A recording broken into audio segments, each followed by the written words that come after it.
It was a warm spring afternoon in Manhattan, the kind where the air smells faintly of roasted peanuts and freshly bloomed tulips, and life moves just a little slower, a little softer. Inside a sleek glass restaurant overlooking Central Park, Richard Wallace sat at a corner table dressed in a tailored charcoal suit, swirling a glass of vintage Bordeaux like it was just another Tuesday, because for him it was. Richard wasn't just wealthy, he was old money, the kind that built legacies, not just bank accounts.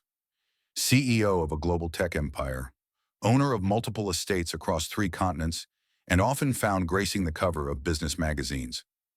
To the outside world, he had it all: power, wealth, influence. But on this particular Tuesday, the man behind the $1 million smile wasn't smiling at all. He stared at the people passing on the street below with a cold emptiness in his eyes. The waiter came by. "Would you like to order dessert, sir?" Richard waved him off gently. "Just the check." He wasn't hungry. He hadn't been hungry in months. Not since his wife passed away. Not since his only daughter, Victoria, started treating him like a stranger. Not since his family, his real family, began crumbling behind the velvet walls of wealth. You see, Richard was a man used to control. He could negotiate billion-dollar contracts, shut down entire markets with a single phone call. And yet he had lost the one thing that mattered: trust in the people closest to him. Victoria, his pride and joy, his little girl who once ran to him every time he came home from a business trip. The same girl who now rolled her eyes at his values, mocked his simplicity, and made choices that revolved around luxury, not love. It started small. She canceled their Sunday dinners. She skipped family events. But what shook him most? The day he overheard her whisper to a friend, "I can't wait for Dad to finally sign over the estate. Then maybe I'll take that year-long shopping trip to Milan." It wasn't the money. It was why she wanted it. The coldness, the entitlement, the absence of love. Richard hadn't spoken about it to anyone, but he couldn't ignore the nagging thought that maybe he had failed. Maybe he had provided everything except the one thing that mattered: grounding. That night, back in his penthouse and surrounded by glass and silence, Richard made a decision. A decision that would either restore his faith in family or break his heart for good. He would disappear, not from the world, but from his image. The next morning, he stood in front of the mirror, not as the billionaire tycoon, but as someone completely different. He swapped his suit for a tattered gray hoodie, faded jeans, and a fake beard carefully glued along his jawline. The expensive cologne was replaced with the scent of cheap aftershave. The Rolex locked away in a safe. In its place, a simple plastic watch from a dollar store. He took a deep breath. This was no prank, no social experiment. Richard was about to do something that scared him more than a hostile takeover. He was going to walk into his daughter's life as a poor, struggling man. Not for revenge, but for truth. He had to know. Had all his love been wasted? Did his daughter care about him, or just the name and fortune that came with him? Would she offer compassion to a stranger if she didn't know he was her father? And most importantly, was there still a piece of the little girl he raised inside the woman she had become? He couldn't buy these answers. He had to earn them. And so, disguised and determined, Richard left his penthouse, not through the marble lobby, but through the service entrance at the back. The doorman didn't even glance twice. That day, Richard Wallace officially vanished from the world, and a poor man named Rick stepped into it. He wandered the streets for hours, not aimlessly, but searching, observing, watching the city through a lens he had never truly looked through. The lines at soup kitchens, the older women collecting bottles for change, the child sitting on a subway step selling painted rocks for mommy's medicine. He felt invisible, like he had shed his armor, his name, his identity. And for once, it was freeing. But as the sun dipped behind the skyline, he arrived at his next destination, Victoria's new office. She had recently launched her own fashion label, funded, of course, by his investment. But she liked to call it her empire in the making. Glass doors, a golden sign that read, Victoria Lane. He stood outside for a long moment, hands shaking. Then slowly he entered. "Excuse me," he said softly at the front desk, voice lowered and raspy. The receptionist didn't look up. "We don't do walk-ins. Please leave." He tried again. "I'm looking for some work. Anything. Sweeping floors. Taking out trash." "Sir," she said, now visibly annoyed, "we're not hiring. This is a luxury fashion brand." But just as Richard turned to leave, a voice echoed from upstairs. "Wait." It was her, Victoria. He froze. He hadn't heard that voice in weeks. And even under his disguise, his heart tightened in his chest. "Let him up. I'll deal with it," she said. The receptionist huffed and waved him through. As he walked up the staircase, he felt the weight of years pressing down on him. Every memory, every birthday, every bedtime story.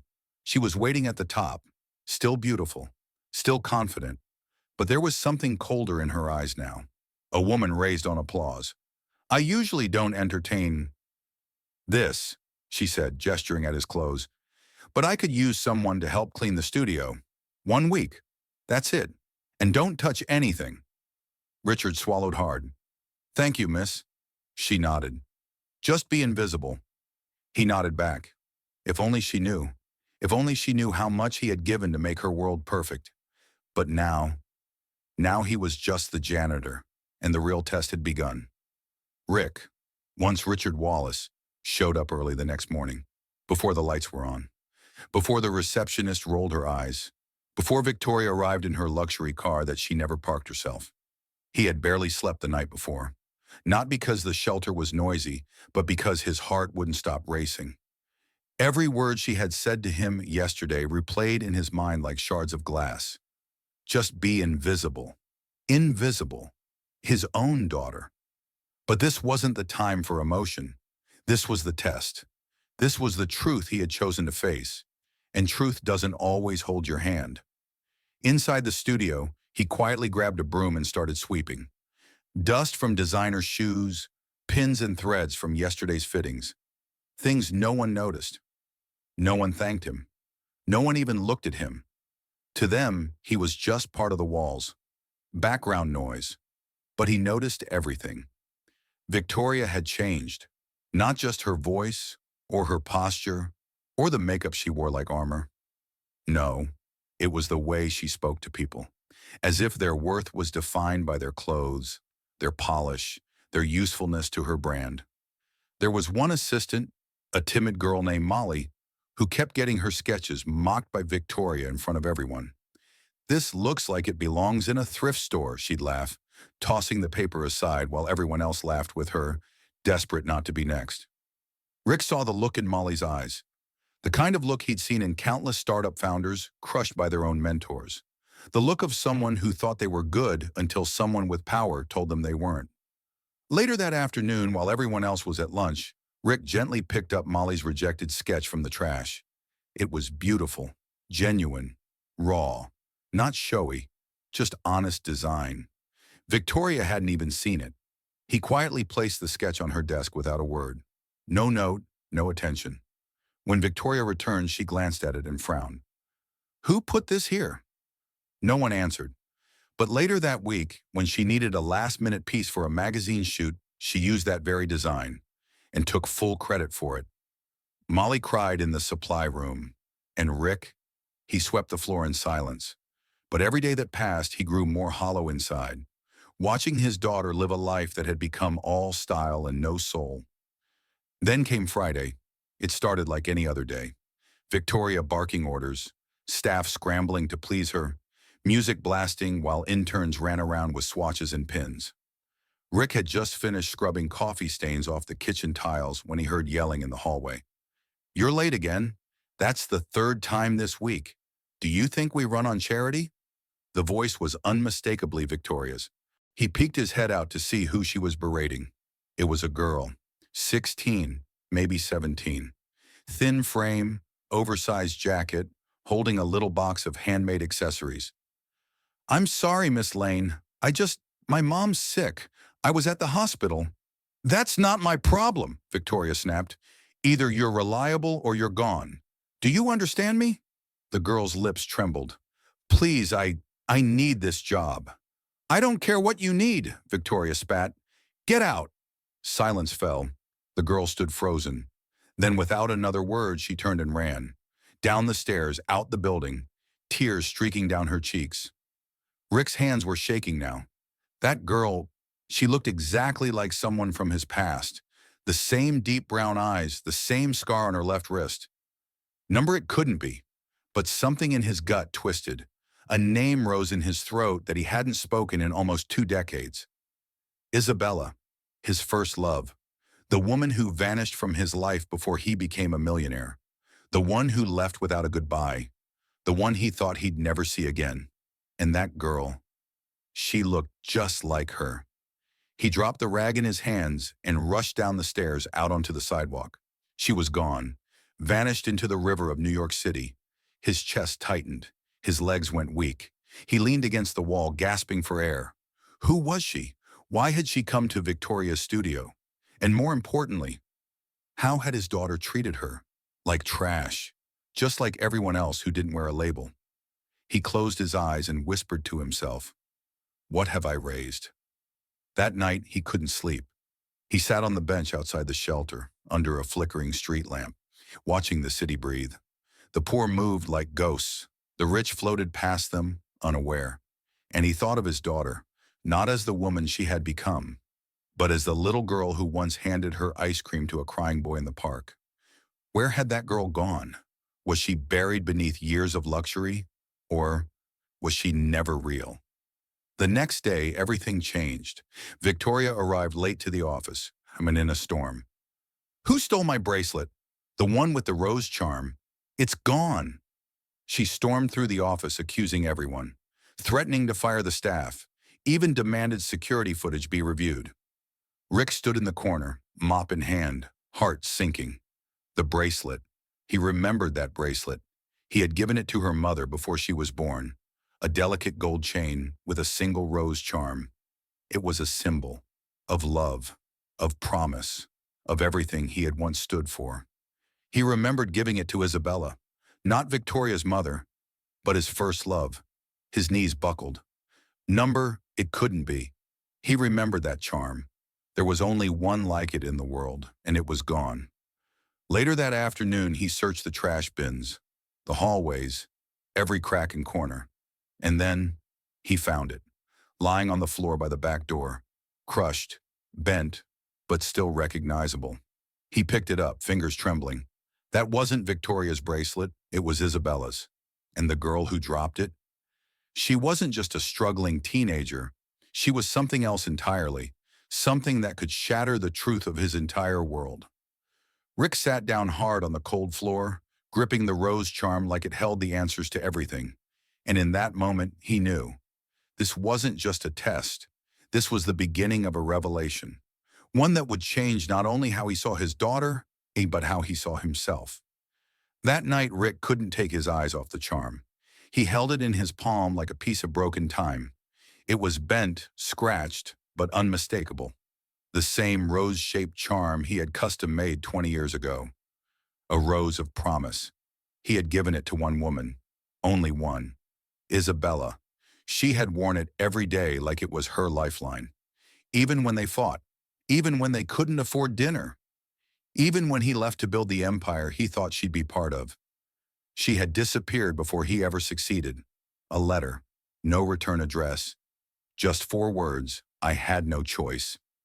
And he had buried that memory, focused on rising, on building, on surviving, until now. Now her daughter, no, their daughter, had been thrown out of his building, discarded, humiliated, by Victoria, his other daughter.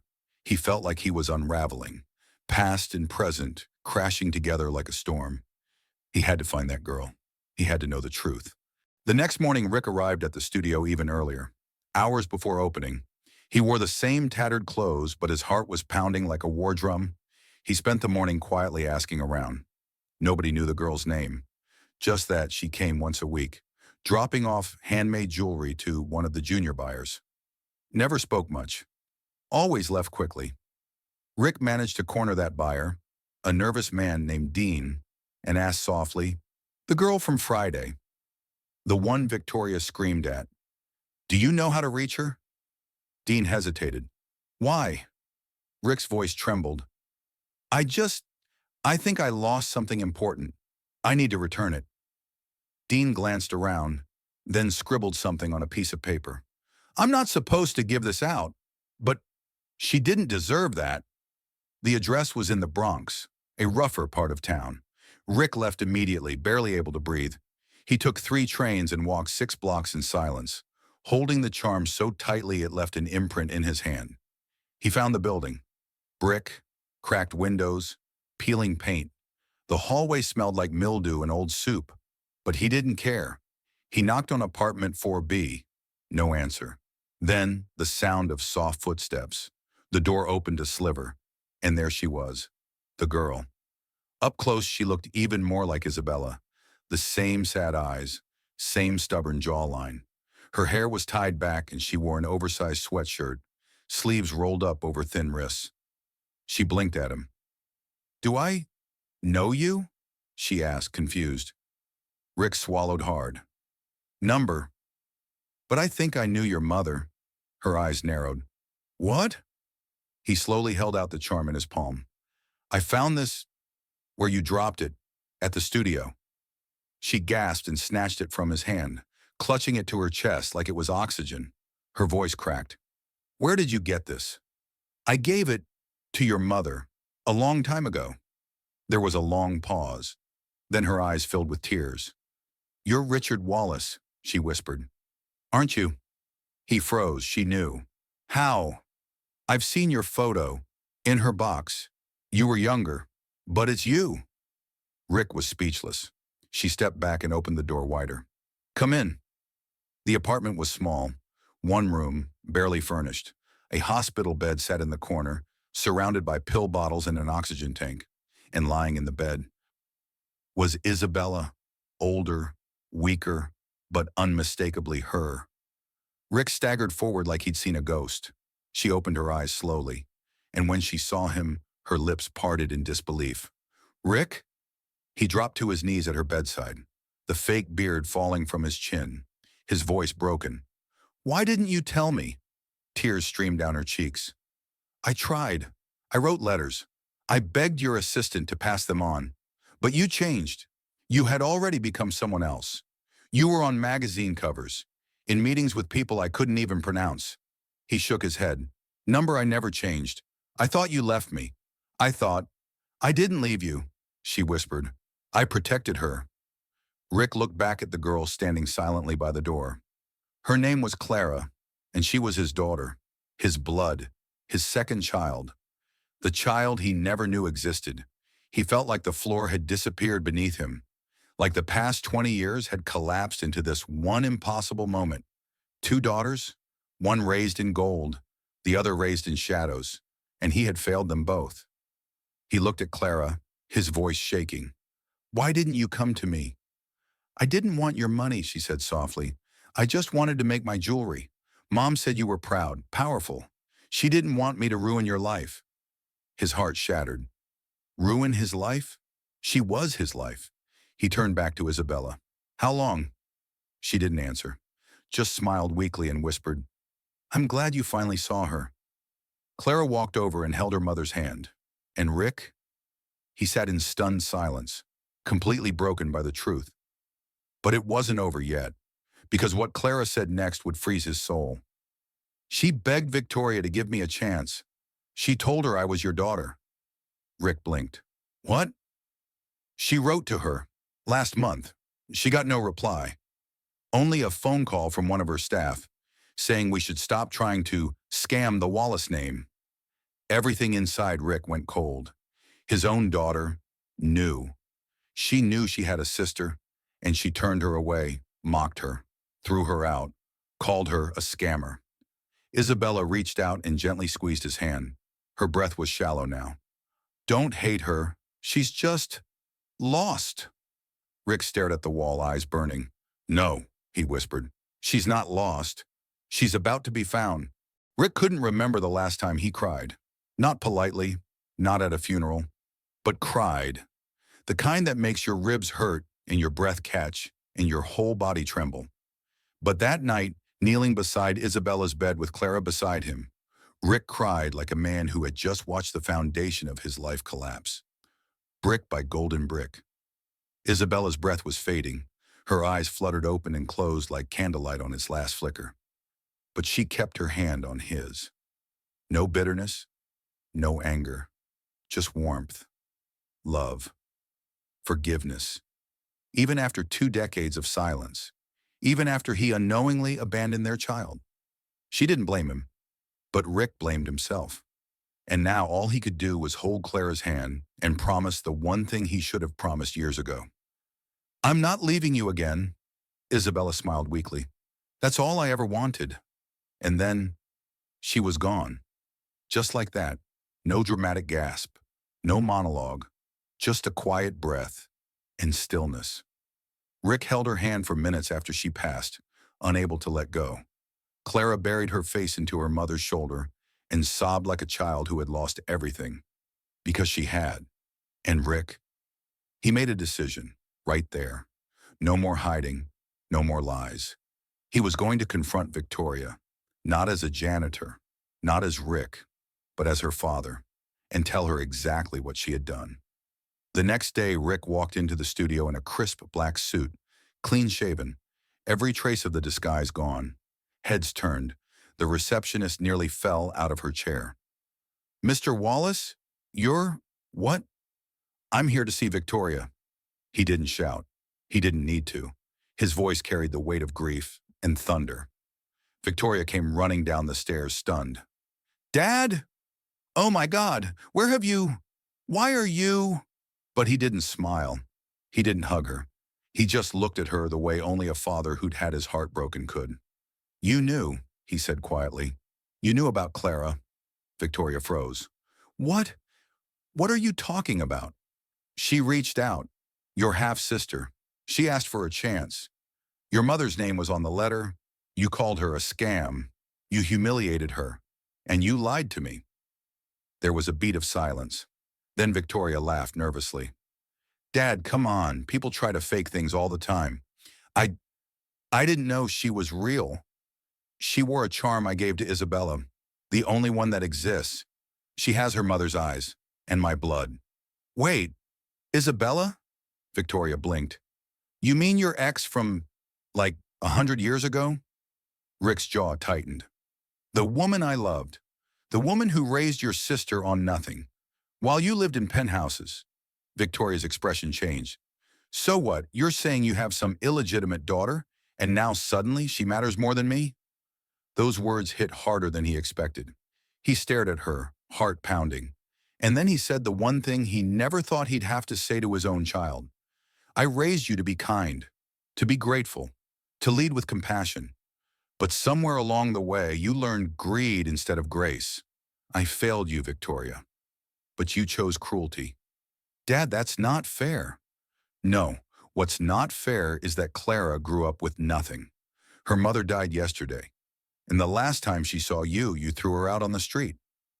Victoria went silent. For the first time, the confident woman seemed small. Is she okay?" she asked softly. Rick shook his head. "Number. But she will be, because I'm going to take care of her, the way I should have from the beginning." "Wait," Victoria said. "Are you replacing me?" He sighed. "I'm not replacing you, Victoria. I'm asking you to remember who you were before all this." There was a long silence. Then, almost childlike, she whispered, "Can I meet her?" Rick didn't answer right away. Instead, he reached into his coat pocket and handed her the rose charm, the same one she had accused others of stealing, the one that held the truth of everything. Victoria's hand shook as she took it. She stared at it for a long time, and for the first time in years, tears welled in her eyes. I remember this. You told me this was the first thing you ever gave someone you loved." He nodded. "Now it belongs to your sister." That evening, Rick brought Clara to a small cafe near Central Park. Nothing fancy, just a quiet table. One flower in a jar. She sat across from him, eyes still red from crying, but calm, stronger. And then Victoria walked in. No makeup, no designer coat, just jeans, a plain blouse, and something Rick hadn't seen on her face in years. Humility. She approached the table slowly. "Hi," she said softly. Clara looked up, guarded, careful. "I'm Victoria," she said. "I know that's not a great name in your world right now, but I wanted to meet you. Properly." Clara studied her. Then without a word, she nodded once. Rick exhaled. It wasn't a reunion. Not yet. But it was a beginning.